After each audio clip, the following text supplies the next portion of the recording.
விண்வெளியில் இருக்கக்கூடிய கிரகங்கள் நிலவுகளை பத்தி தெரியாத ஒரு சில உண்மைகளை தான் இந்த வீடியோவில் நம்ம பார்க்க போறோம்.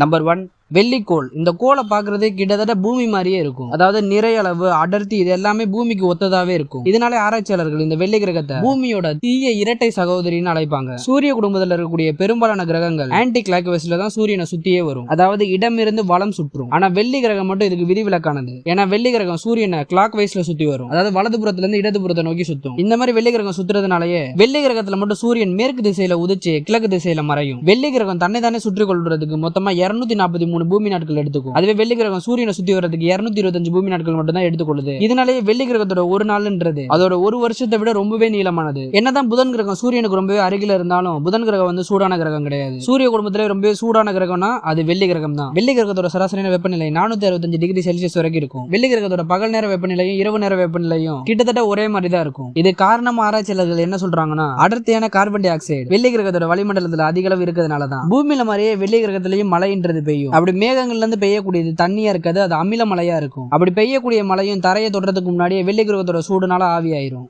நம்பர் 2, சூரிய குடும்பத்தோட முதல் கிரகம்னா அது புதன் கிரகம் தான். புதன் கிரகத்துல ஒரு நாளுன்றது ஒரு வருஷத்துக்கு சமம். அதாவது புதன் கிரகம் தன்னை ஒரு முறை சுற்றி கொள்றதுக்கு 59 பூமி நாட்கள் எடுத்துக்கும். ஆனா அதுவே புதன் கிரகம் சூரியனை முழுமையா சுத்தி வர்றதுக்கு 88 பூமி நாட்கள் எடுத்துக்கும். அதுபடி பார்த்தா புதன்ல ஒரு நாளுன்றது 176 பூமி நாட்களுக்கு சமம். புதன் கிரகம் தன்னை சுத்தி கொள்றதுக்கு ரொம்பவே மெதுவாகவும் இருக்கும். அதுவே சூரியனை சுத்தி வர்றது கொஞ்சம் வேகமா இருக்கும். அதோட புதன் கிரகம் சூரியனுக்கு ரொம்ப கிட்ட இருக்கிறதுனாலையும் முதல் கிரகமும் இருக்கிறதுனாலையும் புதன் கிரகம் சூரியனை சுத்தி வர்றதுக்கு 88 பூமி நாட்கள் தான் எடுத்துக்கொள்ளுது. புதன் கிரகம் சூரியனுக்கு ரொம்பவே அருகில் இருக்கிறதுனாலே புதன் கிரகம் ரொம்பவே சூடா இருக்கும். ஆனா என்னதான் புதன் கிரகம் ரொம்பவே சூடா இருந்தாலும் புதன் கிரகத்தோட வட துருவத்திலையும் தென் துருவத்திலையும் பனிக்கட்டிகள் இருக்கு. இந்த பனிக்கட்டிகள் அமையறதுக்கு என்ன காரணம்னு பாத்தீங்கன்னா புதன் கிரகம் சூரியனை சுத்தி வர்றதே கொஞ்சம் சாய் கோணத்துல தான் சுத்தி வருது. அப்படி சாய் கோணத்துல இருக்கிறதுனால சூரிய ஒளி படாத இடங்கள் எல்லாம் பனி உருவாகுது. புதன் கிரகத்துக்கு வளிமண்டலம்ன்றது ஒண்ணு கிடையாது. நேரடியாவே சூரியனோட ஒளின்றது புதன் கிரகத்தோட தரையை போய் அடையும். புதன் கிரகத்தோட இரவு நேர வெப்பநிலை -180 டிகிரி செல்சியஸ் வரைக்கும் போகும். அதுவே பகல் நேர வெப்பநிலை 430 டிகிரி செல்சியஸ் வரைக்கும் இருக்கும். புதன் கிரகத்துல வளிமண்டலம் இல்லாதனாலேயே புதன் கிரகத்தோட அமைப்பு பெரும்பாலும் மாறாது. எந்த ஒரு எரிக்கல் வந்து விழுந்தாலும்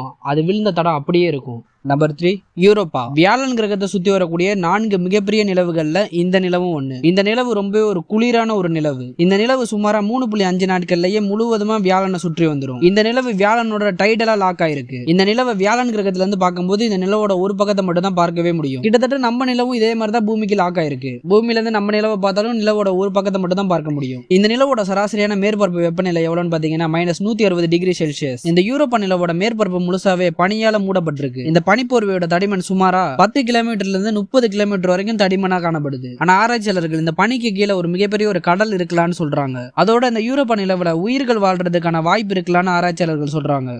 நம்பர் 4, டைட்டன். சனி கிரகத்தை சுத்தி வரக்கூடிய இந்த நிலவோட பேர் தான் டைட்டன். இந்த டைட்டனை வெறும் நிலவுன்னு மட்டும் விஞ்ஞானிகள் சொல்ல மாட்டாங்க, பூமிக்கு அடுத்தபடியா இருக்கக்கூடிய ஒரு உலகம் கூட சொல்றாங்க. அது ஏன்னு பாத்தீங்கன்னா பூமிக்கு அடுத்தபடியா மழை பெய்யக்கூடிய ஒரு இடமா இந்த டைட்டன் நிலவு இருக்கு. அதோட இந்த நிலவுல நதிகளும் ஓடுது, ஏரிகளும் இருக்கு. இந்த டைட்டன் நிலவோட அளவு சூரிய குடும்பத்தோட முதல் கிரகமான புதன் கிரகத்தோட அளவை விட கொஞ்சம் பெருசா இருக்கும். நம்ம நிலவோட ஒப்பிடும் போது நம்ம நிலவை விட 50 மடங்கு இந்த டைட்டன் நிலவு ரொம்பவே பெருசா இருக்கும். இதனாலே விஞ்ஞானிகள் வந்து இந்த டைட்டன் நிலவு வந்து நிலவா இருந்திருக்க கூடாது, இது ஒரு கிரகமா சூரியனை சுத்தி வந்திருக்கணும்னு சொல்றாங்க. ஆனா என்ன பண்றது, சனி கிரகத்தோட ஈர்ப்பு விசையினால இந்த நிலவு சனி கிரகத்தோட ஒரு நிலவா இருக்கு. இந்த டைட்டன் நிலவுக்கு பூமிக்கு இருக்கிற மாதிரியே ஒரு அடர்த்தியான ஒரு அட்மாஸ்பியர் இருக்கு. அந்த வளிமண்டலத்துல 95% நைட்ரஜன் இருக்கு. இந்த அளவுக்கு நைட்ரஜன் பூமியில 4 பில்லியன் ஆண்டுகளுக்கு முன்னாடி இருந்திருக்கு. அதுக்கப்புறமா குறைஞ்சுதான் இப்ப 78% பூமியில நைட்ரஜன் இருக்கு. அதோட அந்த டைட்டன் நிலவுல மிகப்பெரிய கடல்கள்லாம் காணப்படுது. இந்த மாதிரி இந்த நிலவுல கடல்கள் காணப்படுறதுனாலயே உயிர் இருக்கிறதுக்கான வாய்ப்பு இருக்கிறதுக்கான ஒரு வாதம் போய்கிட்டு இருக்கு. ஆனா உயிர் உண்மையில இருக்கா இல்லையன்றது அங்க ஆராய்ச்சி பண்ணதான் தெரியும். நம்ம பூமியில எப்படி நெருப்பு குழம்பு வெளியிடக்கூடிய எரிமலைகள் இருக்கோ அதே மாதிரி இந்த டைட்டன் நிலவுல பனிக்கட்டியை வெளியிடக்கூடிய எரிமலைகள் இருக்கு. இந்த நிலவுல இருக்கக்கூடிய எரிமலைகள் வெடிச்சுன்னா அதுல இருந்து பனி தான் வெளில வரும். நம்ம பூமியில இருந்துட்டு இரவு நேரத்துல நட்சத்திரத்தெல்லாம் பார்ப்போம். ஆனா டைட்டன் நிலவுல நம்ம சூரியனே நட்சத்திரம் மாதிரி தான் தெரியும். ஏன்னா இந்த டைட்டன் நிலவு அந்த அளவுக்கு சூரியனை விட்டு ரொம்பவே தொலைவில் இருக்கு. இதனாலேயே சூரிய ஒளின்றது இந்த டைட்டன் நிலவுல ரொம்பவே மங்களா தான் இருக்கும். இந்த நிலவோட கிராவிட்டியும் பூமியோட ஒப்பிடும் போது ரொம்பவே குறைவா தான் இருக்கு. மனுஷங்க நின்னாங்கன்னா 2 ல இருந்து 3 மடங்கு உயரமா குதிக்க முடியும். இந்த நிலவுல மனுஷங்களால வாழ முடியுமான்னு பார்த்தா மனுஷங்களால வாழ முடியாது. ஏன்னா இந்த நிலவுல ஆக்சிஜன்றது கிடையாது. அதோட இந்த நிலவுல சராசரியா -180 டிகிரி செல்சியஸ் வரைக்கும் குளிர் அடிக்கும். இந்த டைட்டன் நிலவுல மனுஷங்க இப்போதைக்கு வாழ முடியாத சூழல் தான் இருக்கு. சுருக்கமா சொல்லணும்னா இந்த டைட்டன் நிலவுன்றது முந்தைய காலத்துல இருந்த பூமியோட ஒரு மினியேச்சர் மாடல் தான்.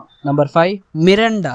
யுரேனஸ் கிரகத்தை சுற்றி வரக்கூடிய இந்த நிலவோட பேர் தான் மிரண்டா. சூரிய குடும்பத்தில் இருக்கக்கூடிய ரொம்பவே குட்டி நிலவுகள்ல இந்த நிலவும் ஒண்ணு. அதே மாதிரி சூரிய குடும்பத்தில் இருக்கக்கூடிய ரொம்ப வித்தியாசமான நிலவுகள்ல இந்த நிலவும் ஒண்ணு. இந்த நிலவோட விட்டமே சுமாரா 471 கிலோமீட்டர் மட்டும்தான். இந்த நிலவு முழுக்கவே பள்ளத்தாக்குகள் ரொம்பவே வித்தியாசமா காணப்படும். இந்த நிலவு முழுக்கவே ரொம்பவே பெரிய சீரற்ற பகுதிகளாக தான் இந்த நிலவோட அமைப்பே காணப்படும். பல இடங்கள்ல பாறைகளை வெட்டி எடுத்த மாதிரியான அமைப்புகளும் காணப்படுது. இந்த நிலவு யுரேனஸ் 1.4 நாட்கள்லயே யுரேனஸ் முழுவதுமா சுற்றி வருது. யுரேனஸ் கிரகம் மாதிரியே அதோட நிலவும் ரொம்ப ஒரு குளிரான ஒரு நிலவு. இந்த நிலவோட சராசரியான வெப்பநிலை -187 டிகிரி செல்சியஸ். இந்த நிலவுல எப்படி இது மாதிரியான அமைப்புகள் உருவாகுதுன்றது இப்போ வரைக்குமே ஒரு குழப்பமா தான் இருக்கு. நம்பர் 6 சூரிய குடும்பத்தில் இருக்கக்கூடிய பெரும்பாலான கிரகங்கள் சூரியனை ஆன்டி கிளாக் வைஸ்ல தான் சுத்தி வருது. அதாவது இடமிருந்து வலம் சுற்றும். ஆனா வெள்ளி கிரகம் மட்டும் அதுக்கு விதிவிலக்கானது. ஏன்னா வெள்ளி கிரகம் மட்டும் சூரியனை வலது திசையில இருந்து இடது திசையை நோக்கி சுத்தும். இது ஆராய்ச்சியாளர்களுக்கு மிகப்பெரிய ஒரு குழப்பத்தை கொடுத்திருக்கு. இந்த வெள்ளி கிரகம் மட்டும் எப்படி இந்த மாதிரி சுத்துதுன்னு. ஒரு கிரகம் இந்த மாதிரி சுத்துறதுக்கான காரணமே இப்போ வரைக்கும் தெரியாம இருக்கும். ஆனா ட்ரைடன் நெப்டியூன் கோளோட ஒரு நிலவு நெப்டியூன் கோளை கிளாக் வைஸ்ல சுத்தி வருது. அதாவது நெப்டியூன் கோள் வந்து ஆன்டி கிளாக் வைஸ்ல சூரியனை சுத்தி வருது. ஆனா இந்த ட்ரைடன் நிலவு நெப்டியூனை கிளாக் வைஸ்ல சுத்தி வருது. நெப்டியூன் சுத்துறதுக்கு எதிர் திசையில. இதனாலே விஞ்ஞானிகள் இந்த ட்ரைடன் நிலவு இந்த நெப்டியூன் கோள் உருவாகும் போது இந்த ட்ரைடன் நிலவு உருவாகி இருக்காதுன்னு சொல்றாங்க. புளூட்டோ மாதிரி கைப்பர் பெல்ட்ல இருக்கக்கூடிய இந்த நிலவு நெப்டியூனோட ஈர்ப்பு விசையினால நெப்டியூனை நோக்கி பிடிக்கப்பட்டிருக்கலாம்னு விஞ்ஞானிகள் சொல்றாங்க. சூரிய குடும்பத்தில் இருக்கக்கூடிய குளிரான இடங்கள்ல இந்த நிலவு ஒண்ணு. இந்த நிலவோட சராசரியான வெப்பநிலை -235 டிகிரி செல்சியஸ் வரைக்கும் இருக்கும். அதோட இந்த ட்ரைடன் நிலவுல நெருப்பு எரிமலைக்கு பதிலா பனி எரிமலைகள் காணப்படுது. அந்த எரிமலைகள் வெடிக்கும் போது பனித்துகள்கள் வெளியில வருது. அதோட நெப்டியூனோட மிகப்பெரிய நிலவுகள்ல இந்த நிலவும் ஒண்ணு. இந்த ட்ரைடன் நிலவு ஒரு முறை நெப்டியூனை சுத்தி வர்றதுக்கு 165 பூமி ஆண்டுகள் எடுத்துக்கொள்ளும்னு சொல்றாங்க. நெப்டியூனோட ஈர்ப்பு விசையினால இந்த ட்ரைடன் நிலவு கொஞ்சம் கொஞ்சமா நெப்டியூனை நோக்கி போய்கிட்டு இருக்கு. இப்படியே இந்த நிலவு நெப்டியூனை நோக்கி போய்கிட்டு இருந்துச்சுன்னா கொஞ்ச காலத்துல இந்த நிலவு முழுசா உடஞ்சு நெப்டியூனோட ஒரு வளையமா மாறிடக்கூடிய வாய்ப்பு இருக்குன்னு சொல்றாங்க.